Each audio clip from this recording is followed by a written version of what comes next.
For today's video, another day, another vlog. May nadaan nga pala akong mga bini ng saging. At ang may-ari nga pala nito ay si Jet. Shout out Jet. Salamat pre sa bini ng saging. Gusto ko kasing productive ang araw ko ngayong araw. Tara, let's go. Tayo ay magtatanim ng saging. Tayo ngayon sa kalsada naghahanap ng bini ng saging. May nakita tayo ganito, yung gantong saging. Kung makikita nyo, ang ganda ng puso ng saging. Kaya nga naingganya ko maghingi dito ng bini ng saging. Simula na ang pagbubungkal ng saging sa lupa. Pinabungkal ko na si Bintong.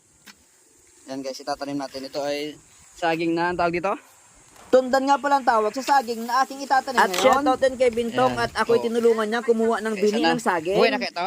Oo, buhay na po yan. Buhay na kayo ito to? Oo. Oo. Di ma, baka ito yung may-ari eh. Pagkatapos na namin bungkalin yung puno ng saging, nilagay ko na kagad dito sa tricycle. At diretso na ako sa hulo kung saan doon ako magtatanim ng puno ng saging. At matatamnan ko na yung hinukayan ko. Nung nakarang linggo kasi nagbutas-butas na ako ng lupa. At bala kong antamnan ito ng mga saging. At ito na ngayong pagkakataon, nakakita ko ng binhi. Nag-travel lang ako papunta sa hulo. Ayan guys, no.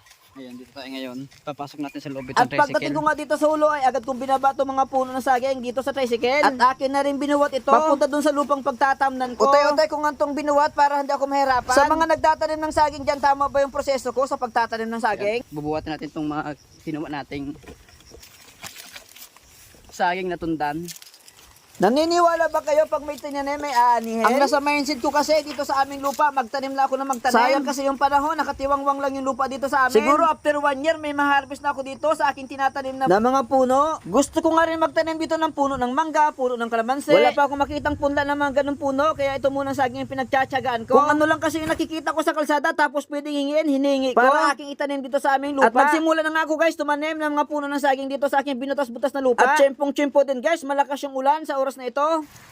So, bale guys, tapos na tayong magtanim ng saging na... Sinimpuan ko talaga yung pagtatanim at alam kong uulan ngayong araw. Yung ibang punla ng saging maliliit pero pinagtsagaan ko na rin. Bumutas ako ng malaki tapos yung butas ng malaki nilagyan ko ng mga organic ng mga lupa. Para magsibling pataba dito sa aking mga puno ng saging na itinanim. At sana nga bago magtag-init, ang mga ugat itong saging nito ay makakapit na sa lupa. Para hindi na mamatay itong mga puno ng saging nito sa sobrang init dito sa aming lugar. Guys, ang ilalim kasi ng lupa nito ay puro buhangin o puro bato. Pero sa ibabaw, lupa pero manipis. Kaya nga kahit umuulan ay talagang ako ay magtatanim nito. Para makaarangkada yung ugat dahil sa ulan. Minsan na kasi kung tumanim dito, ang problema hindi na buhay dahil sa sobrang init ng panahon. Dahil maiksi lang yung tag-ulan nung tumanim ako dito. Pero ngayon, medyo mahaba na yung tag-ulan, ay grabe, talagang bakbak ako sa pagtatanim dito sa aming lugar. Para makabuhay na naman ako ng puno ng saging dito sa aming lupa. Guys, may tanong ako sa inyo. Ikaw na nanonood nakaranas ka na rin bang tumanim ng puno ng saging sa inyong mga lupa? Mukhang marami na akong nasasalita. Guys, hanggang dito na lang yung for today's video ko. Baka pwedeng maka-request, isang like naman dyan. Maraming salamat. Kita-kits ulit tayo sa mga